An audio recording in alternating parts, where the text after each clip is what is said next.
और हमारे शहरी को इसमें बहुत मतलब कि उनको फ़ायदा पहुंचेगा। इस हिसाब से कि जो अपनी फ़ाइलें यहाँ पर डायरी में जमा कराते हैं तो उसकी मूवमेंट का अंदाज़ा नहीं होता, लेकिन ट्रैकिंग सिस्टम आपको ये बता चुकेगी कि आपकी फ़ाइल किस टेबल पर है।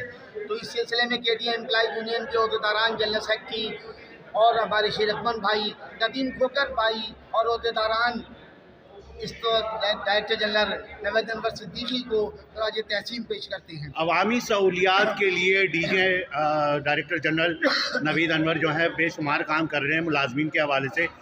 मज़ीद आप क्या कहना चाहेंगे कि कौन से ऐसे मसाइल हैं जिनकी जानिब जो है वो तवज्जो देना ज़रूरी है? मैं ये समझता हूँ कि अगर नवेद अनवर सिद्दीकी को मज़ीद वक्त मिल गया तो बहुत सारे मज़ीद काम है जो कि इदारे की बेहतरी, इदारे को अपने आप पैर पे खड़ा कर सकते हैं।